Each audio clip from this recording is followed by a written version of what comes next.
All right, go ahead and open the .module file we created earlier. And of course, this is empty. We're going to implement a hook in my module, and this is something you'll do over and over and over again. In this module, we're going to add a hook that allows you to alter an existing form before the form is rendered. By altering forms, you can add additional form elements, change or remove existing elements, and even change the validation and submission handling of a form. Because all Drupal forms use the Form API, any module can alter any form. Important forms like Node, Add, or Edit form are often altered by other modules. So in order to do this, we're going to use Hook Form Alter. Head back over to your API page, scroll down and find Hook Form Alter, and let's take a quick peek. Scrolling down, we'll see some common usages, and here's some code that we can mimic. We're going to implement a pretty simple version of Hook Form Alter in our .module file.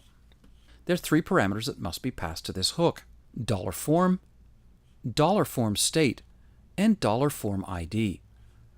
$form is the nested array of form elements that comprise the form. $form state is the current state of the form, and $form ID is a string representing the name of the form itself. Typically, this is the name of the function that generated the form. Here at the bottom, you see an example, and there are three parameters that must be passed off to this function: $form, $form state, and $form ID. $form is the nested array of form elements that comprise the form. $form state is the current state of the form, and $form ID is a string representing the name of the form itself. Typically, this is the name of the function that generated the form. All right, let's dive in and set up our very first hook. Head back over to your code. So in this exercise, we're going to change the comment form. So we probably actually ought to set up an article first so we can see what the comments look like. Head back over to your site, and let's add some content. I'm going to add an article, and I'm just going to call this Welcome to Drupal 8 Module Development, because it'll be posted to the homepage. This is the welcome article. You don't need a lot of text in there. You can use a lorem ipsum text generator if you want. I'm just going to quickly throw in some text there. I'm not going to worry about tags or an image for this. I'm just going to click Go Ahead, Save, and Publish. And now here on my article, I have Welcome to Drupal 8 Module Development, add a new comment, and you'll see here all of the sections about the comment. We're going to change the text of the Save button and make it say comment instead. And this is actually pretty simple to do. Head back over to your .module file and type in the following. Let's open up the PHP statement. We always comment our code. It's the implementation of hook_form_alter. We talked about this commenting earlier in the course. Make sure you do this at every step. I just changed the syntax mode of this file to PHP. If you're using a code editor that doesn't automatically realize that the .module file is a PHP file, you should just change that syntax mode to PHP.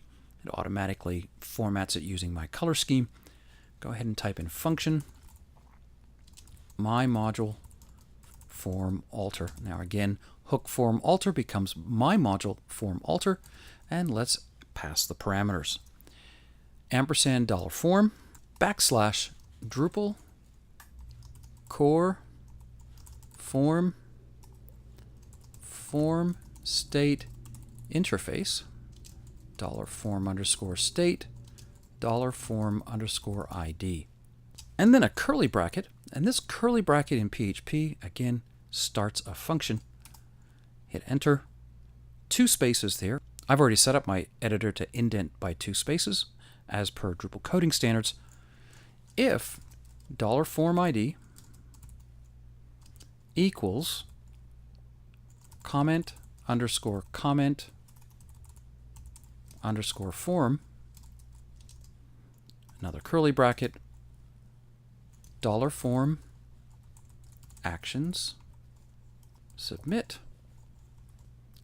#value equals T comment. Let's go ahead and save that file. Double check your code to make sure it's exactly the same as mine. We do not end with a closing the PHP, but we do need to make sure that we have as many closing curly brackets or braces as we have opening. Click Save. Head over to your site. We'll need to flush our cache here, and we have to do this often. Let's go ahead and just flush it the old style way, and then we're going to install a module here. Configuration, performance, and clear all caches. Now a simple quick way here is to add that to our shortcuts. And now our shortcuts has this page as a shortcut. However, if you wanted to install admin toolbar, you're welcome to do that as well. Clearing caches is absolutely essential anytime you update the .module file. If I go back to my site. All right, once you've double checked that your code is correct, head back over to your site and flush your cache. Now there's two ways to do this. You can either go to Configuration and click on Performance and clear all caches.